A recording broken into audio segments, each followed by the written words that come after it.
That is not painted which can remain gray. And with Rob the miniature painter, even these minis will be slayed.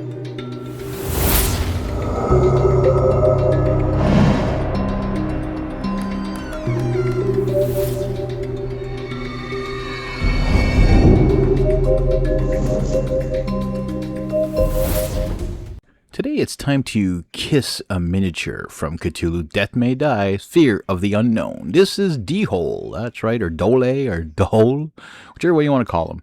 He is primed at a Mechanicus Standard Gray, and we're starting off with a little bit of Prairie Ochre.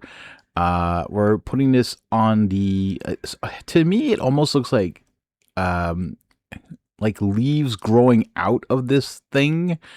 And this thing kind of looks like the sandworms from Beetlejuice, especially the face. Well, if there was another head coming out of the mouth, it would have been like right on, like with Beetlejuice, which would have been, I think, kind of neat. So I don't know if it's a reference to that in any other way, but I know that a lot of the Cthulhu Death May Die stuff, I mean, it is from the H.P. Lovecraft, stories and all that. Now, I actually bought the complete set of his works. I haven't had a chance to read them yet, but I am looking forward to it. But I'm assuming, and all you, what do you call you guys out, like Lovecraftians or Cthulhians?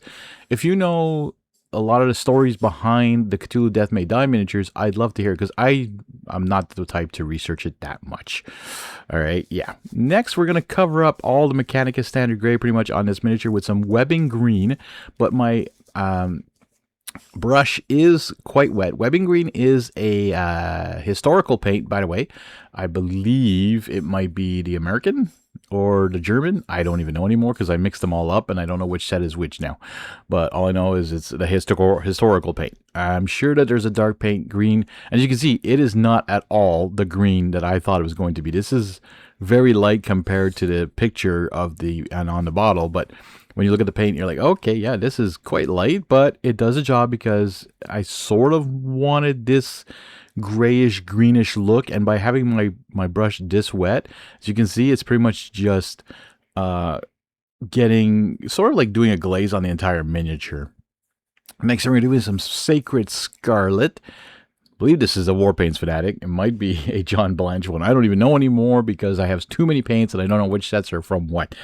And I didn't pay attention. So I'm assuming it's a paint. It's Army Painter. I mean, that's one thing. Putting this on all the like gums and the lips and the inside of the mouth. Also going to do, just that. Simple.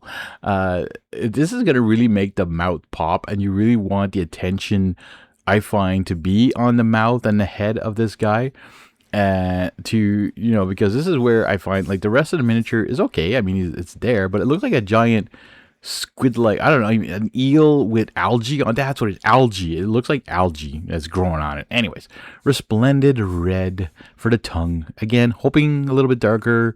It's more orangey, more pinkish, but it's okay. It works on the tongue, and don't worry, I'm going to come and touch it up later and clean it up and make some more cool touches to it. But again, we're trying to keep it as simple as possible to make a miniature painting easy for everyone. I don't want to put 15,000 layers and 15,000 hours into my miniatures. I want them tabletop ready in no time, and that is the point of this channel. And I know some of you just look at the thumbnail and be like, I'm not watching this guy. That looks way too, either, the child could have painted that. Yeah, I'm sure I hope a child could paint this. Frankly, I wish more children were into miniature painting, and my boys were into it. They got out of it. I mean, they grew up, yes, but when they were young, they loved it. And it was fun to watch them take out the artistic side. And now both of them are in very artistic programs in school and are hoping for artistic jobs later on. Like, I won't go into details with their, I mean, it's, some privacy stuff here in my life, right? But yeah, I mean, I'm very proud of them, and I like to think that maybe having them paint miniatures originally got them more into artistic stuff. Anywho, we're coming in with some burnt turf, on top of that prairie ochre. As you can see, I am just hitting the raised edges where the light would hit more, giving some details, more look to this.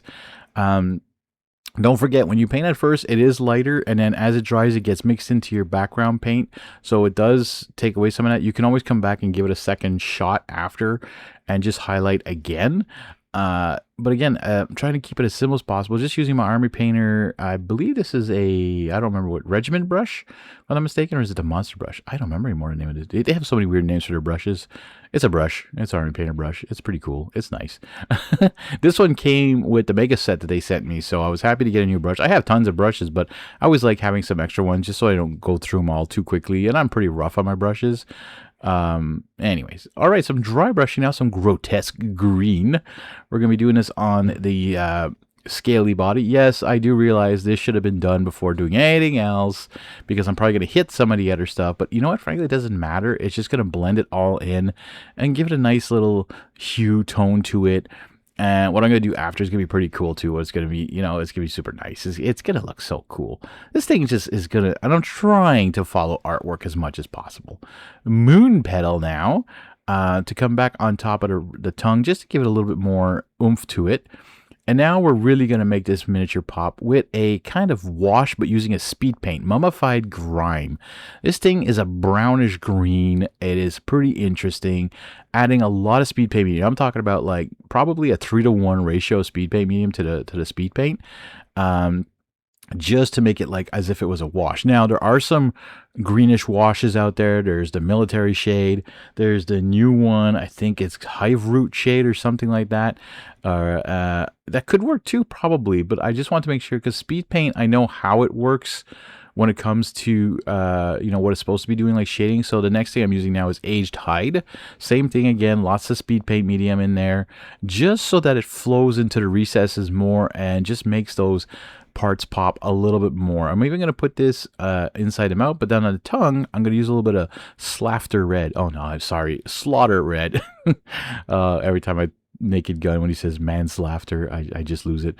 All right, Turbo Dork. This again, thank you to Turbo Dork for sending me these paints. I'm going to be testing them all at some point on some bugs from Deep Rock Galactic. But here, I figured all his little eyes could use a nice little shine and a glimmer to them. So I put it on one coat, and then I let it dry, and I came back and put another one on. And you'll see in the rotation, it's not crazy bright, but it gives these nice little eyeball effects. I think it just looks pretty cool.